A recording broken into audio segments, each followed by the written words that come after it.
And hello, everyone. Welcome to another edition of the Church Solutions Podcast. And my name is Phil Thompson. And I'm Steve Lacy. Steve, good to be with you today. How are you doing? Doing great.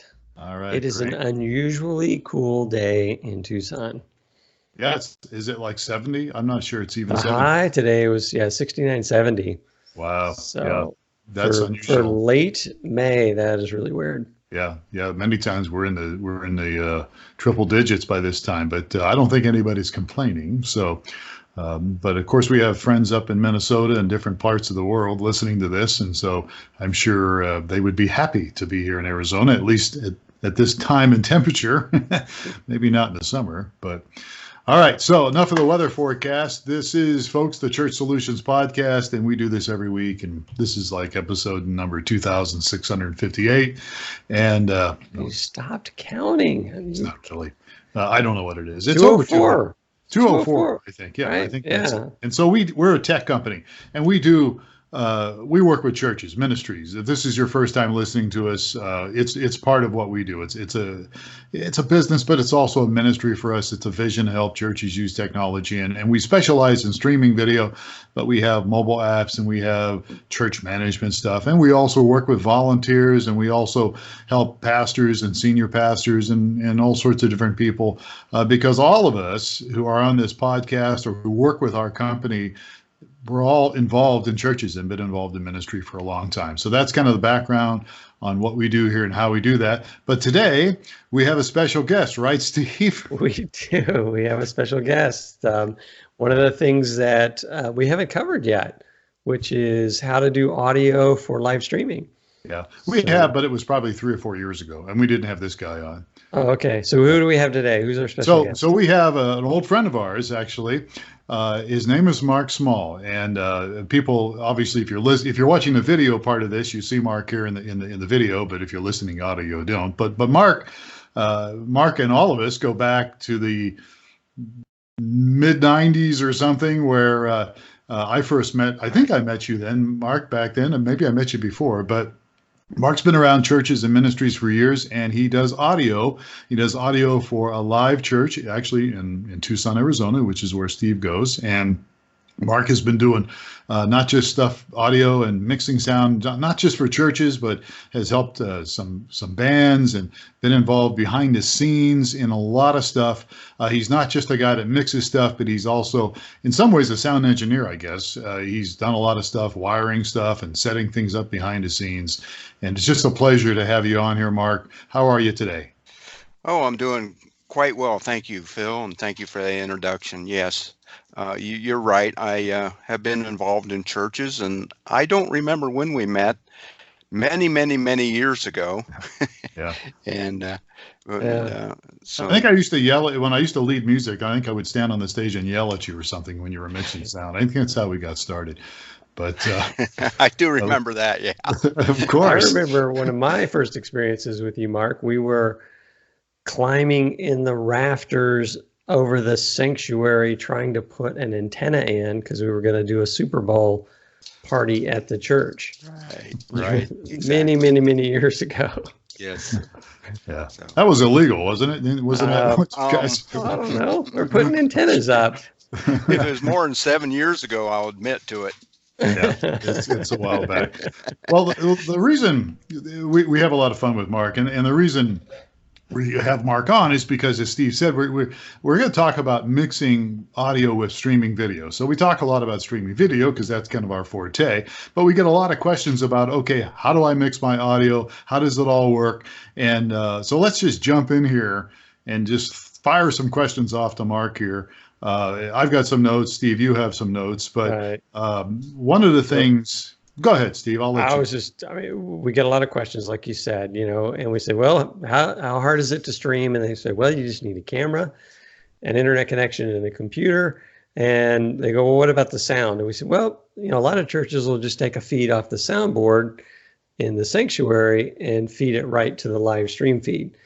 So, but if you want to kind of move, and you can do that, but if you want to move up a level, the mix for the house, I think, is going to be very different than the mix for the web. So we got Mark here to explain or answer questions about, let's just say I'm a church that I'm currently taking my, I've got the feed that's coming off the soundboard that's in the house and it's going over to my encoding computer. But I noticed that, well, what am I going to notice? I'm probably going to notice that there's no bass, right? Or so how would what's the next step? How do you go from that to getting a separate mix for the, and what's involved, what's it cost, what do you need? How would we do that, Mark? Right. You're exactly right. If you just take a house feed and feed it into streaming, there's going to be some differences between it. Number one, we have a lot of acoustic sound coming off the stage. For instance, at Alive, we've resisted a electronic drum kit. We use acoustic drum kit. So in the house, we're going to have a override of drums in the house, but online, you would not hear them very well because we don't mix them in the audio or the sound system in the house at all. So as we move into that, there's a couple different ways. The way we started out is we have drops from the stage and we would deliver them to a board in the sanctuary and a board in the media room, being the streaming room in the back. And that would be a patch bay, and we had isolators, transformers and stuff. Since then, we've moved up to a different style delivery to the back room. The whole stage is delivered to my console in the desk in the auditorium, and then we digitally transport that via Dante networking to the back room. So every channel I have delivered to my desk is paralleled to a separate individual mixer in the back. Via Dante. Dante. Who's Dante? What is Dante? Like Dante's Inferno or something? Yes. It's a digital type protocol that is quite robust, very cheap. The licensing is minimal. There's multiple factions we can do on it. We can install a program on a PC and deliver audio from YouTube or anything via a network wire into a gigahertz router or switch, and then deliver it to any Dante card.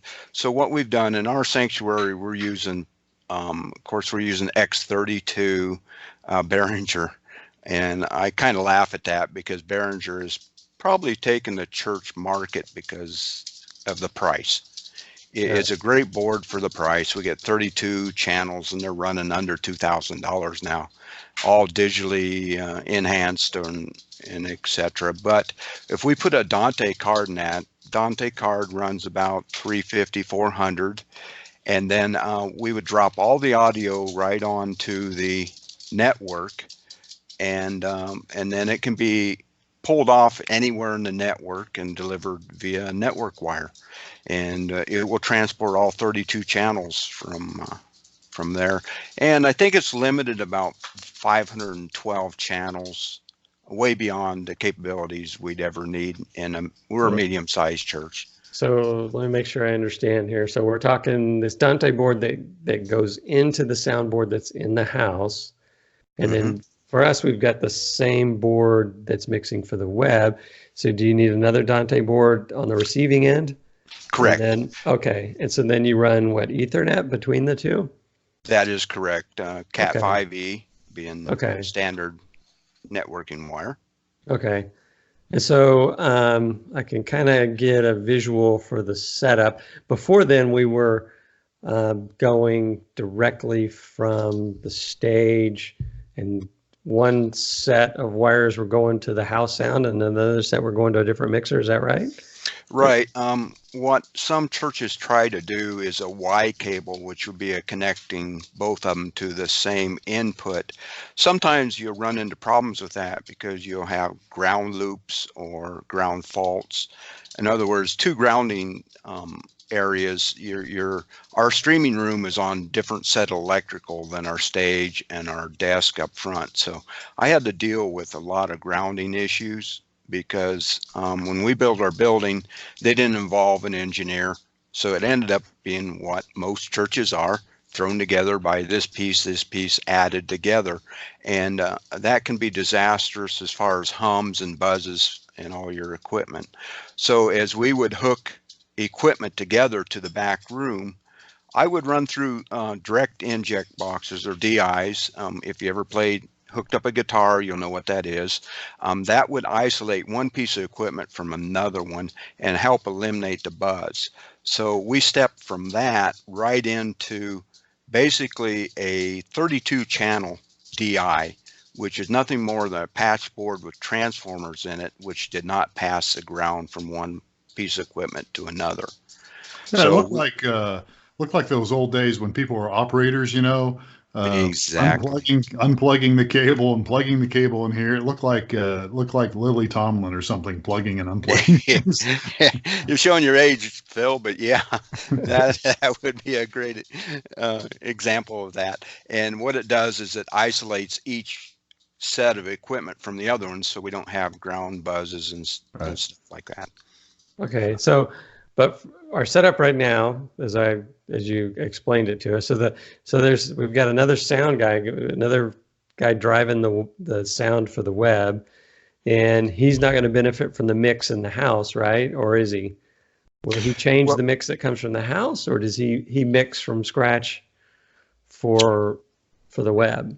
What he will get is 32 direct inputs, like he's directly off the stage. Although it is a bearing on my board. My initial gains are what drives his board. So if I turn a gain up or down, his will change. But other than that, he's completely independent. He has control of his mix. The only place we kind of meet in the center is we do have some audio mics to pick up the audience. So we hear the laughter and the cheers and the clapping and the coughs and the sneezes, of course, but that gives you some live feeling to the stream. And that's the only place we cross over, but that is still delivered through my board to his, so he can bring it up or down at will. It does not affect the house mix at all, anything he does. Okay. So again, I want to just kind of revisit why you're doing this. And I understand the drums aren't electric drums, but even if you had electric drums and you were feeding everything through that, what people hear over the internet, it's different. It's compressed and changed. I don't know how to explain it. Maybe you can explain it better, Mark. But it's not going to sound. The reason you're doing this and remixing this is because there's a difference in how the internet processes audio. Is that a good way to say it? I don't know. That is, yes, that's a huge effect on it. The main effect we get is the acoustics of the room. I would say that the room is very forgiving. You can take a engineer that mixes in a live setting in a room, and you put them on streaming, and it'll take them a while to get used to it, because streaming is akin or just like studio mixing. So it's much harder to do. For instance, I could take and mix a weekend in our chapel and move to the streaming mix, and in the chapel I'd say, oh yeah, they've done a great job, everybody was pretty much on key.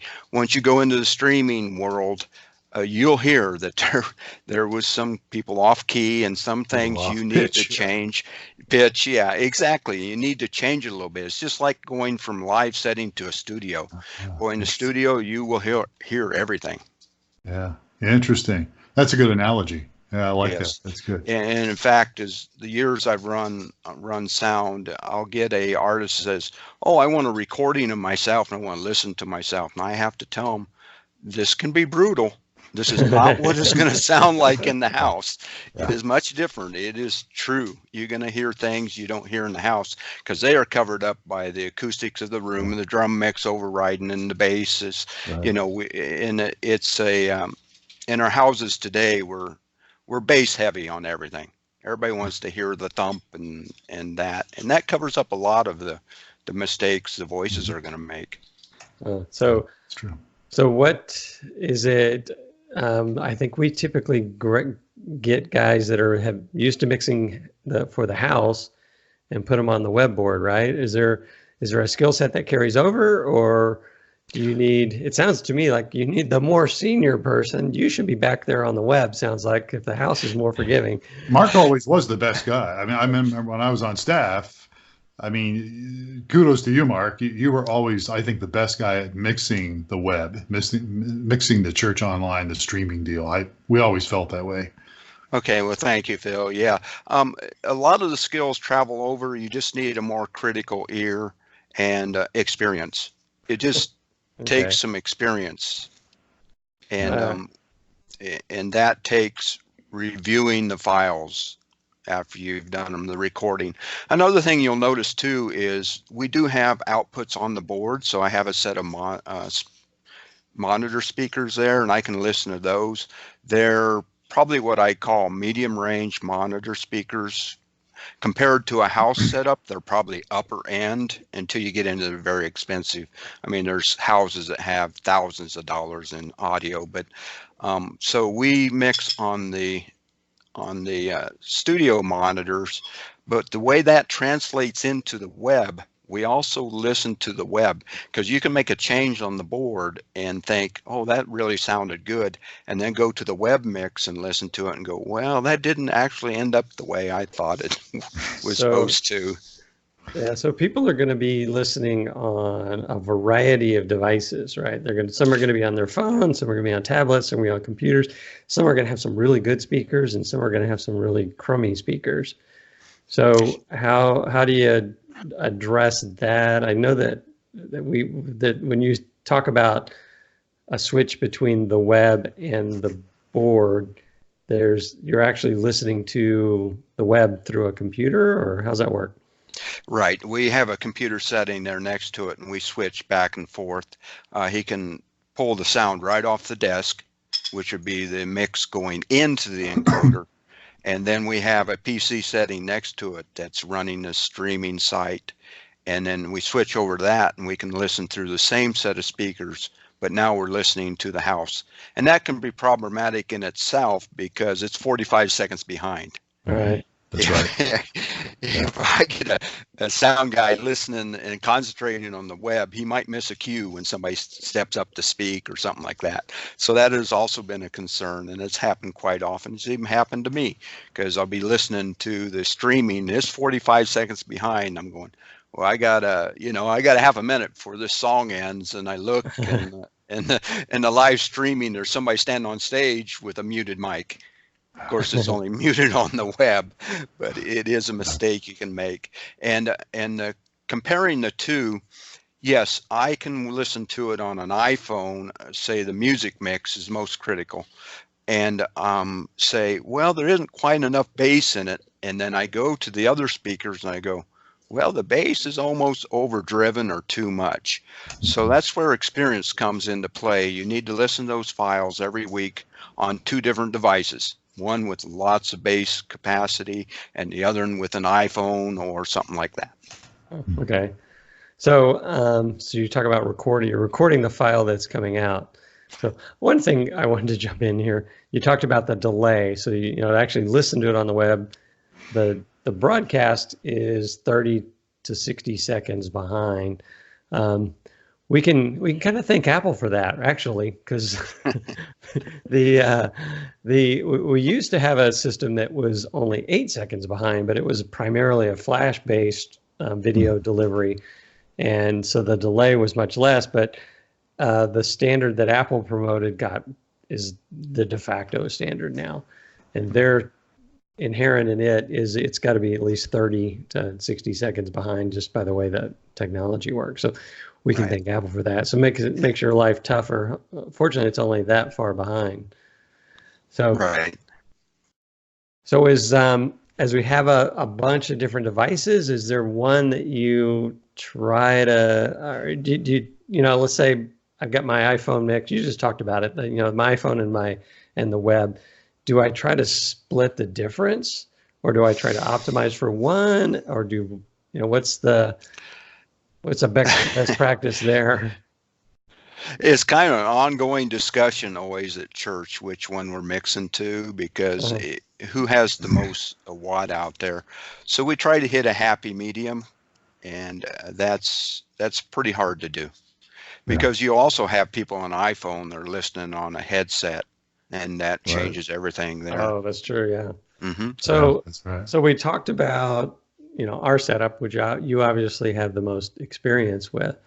If I'm that church that's getting the sound for the web right off the soundboard right now, and I wanted to, start making this move to mix separately, what's a low end cost number versus medium versus high? Do you have any idea, just regarding just to equipment and stuff?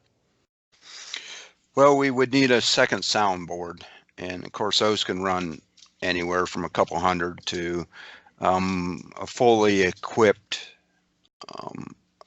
Avid board is 150,000, I think. So somewhere in between. That's chump change.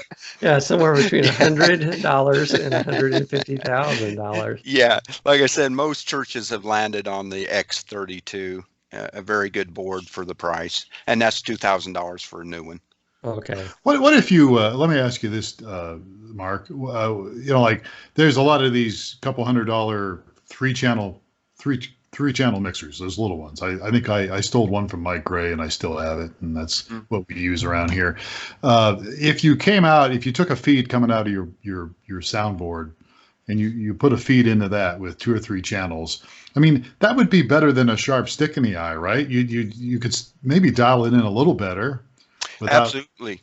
You could use some of the auxes off your board, the same ones you send to the monitor mix, and separate the voices out from the instruments, from the drums. Right. And that would definitely be a step up and be the cheapest way to go. Yeah. So you could start with something fairly reasonable. Because, for our customers, we have people that are just starting, as well as people that have been around for a long time. But I like to I always gravitate towards the newer people that have maybe not done a lot of streaming, and like, hey, how can we get in this, get started, and yet put something out that's fairly decent, right, and then maybe down the road a ways, upgrade some. Right, right. So, what we want to try not to do is work ourselves into a corner. I have a very good friend who started buying in-ear monitors for a church, and he's worked himself into a lot of very cheap wireless that he's at the end of it, and he can't step into the next without replacing the whole thing. So you want to be careful of that you research it, that you're not going to start buying incremental and get this set of equipment that can't be used to the next step beyond that. Right. Too. That's a good point. It's a really good point. Yeah. So and something I didn't say, guys, is I'm open to helping any church and anybody anywhere with any amount of help I can give. I do some limited travel in the 4-state area, and it is possible I could get by or help at any time. Please, feel free to give my email out, my phone number, and that's kind of my ministry, is to help smaller churches. Absolutely. We will do that. Absolutely. Yeah, Steve, we've actually done that. So we have. Yes. I tell the story of somebody that had problems with their soundboard and had a volunteer, and Mark was trying to work with them for a while. Anyway, so it was quite the story, but yeah, Mark's got the heart for Servant Ministries, and he's, we have used him. So if you're out there and you want some help, Mark would love to help you out. So you mentioned something earlier that I might have kind of missed. Phil was talking about taking another inexpensive board and plugging it into your existing board. And I thought I heard you say there might be a way to take a set of channels off of your existing board and dedicate those to the web mix so that you could mix on the same board. Is that possible? That is possible. It kind of divides the person's time. If you mix right off into an aux group off your board, it takes the house guy's attention away from the house mix. Right. And many of these churches, as in ours, they feel that the house mix is as important, if not a little more, than the online, depending on the amount of people you have. But if you're just getting into streaming, your house mix may be the more important one. And a lot of times these guys are, have not had the experience, and they're thrown right in because they have a heart of serving. Yeah, okay, you can do sound. and it's can be quite complicated, and dividing their time between a second one will frustrate them, will get them in trouble, because there are people even today that will say, hey, you know, you didn't do that right, you didn't mix it right. And if you listen to everybody like that, you can get very discouraged, and a lot of times your newer volunteers will face that immediately up front. So that's a telephone going off, if you can hear it in the background. Well, we're pretty much out of time here, and I know we covered a lot of stuff. So if you would like to get a hold of Mark, probably the best way to do that would just send us an email. We're a support at streamingchurch.tv, and we'll forward it on to Mark Small. He's a great guy. He'll do what he can to help you. He's a busy guy, but he will certainly do his best to give you some advice and help you in any way he can. So support at streamingchurch.tv. That's one of the ways you can get a hold of us. So we're out of time, guys. Mark, I really do appreciate you spending a little bit of time with us today. I think today's your day off. Is it an off day for you? No, it's an office day. Thus the phone calls you heard coming in. I'll need to return those and get back to it. But So we're taken away from you already. All right. Well, good. That's okay. All right. Well, we appreciate it. We'll have you back on again sometime too. Maybe we can talk about it. Super. I'd love to. Yeah. I'd love to. And let me just say, there's some resources out there that if you hit me up, I can share them with you. There are other bona fide documented sound guys who have degrees that are willing to help churches and are very helpful. The guys I go to, and I'll share those links with anybody that wants them. That's great. That's awesome. Okay. All right. Well, we're going to get out of here. That guy is Steve Lacy. We've been talking with Mark Small, who's the sound tech at a live church in Tucson, Arizona. I'm Phil Thompson. Folks, thank you so much for spending a little bit of time with us today on the Church Solutions podcast. We sure appreciate it. And we'll catch you next time on another edition of the Church Solutions podcast. Have yourself a great day. Take care.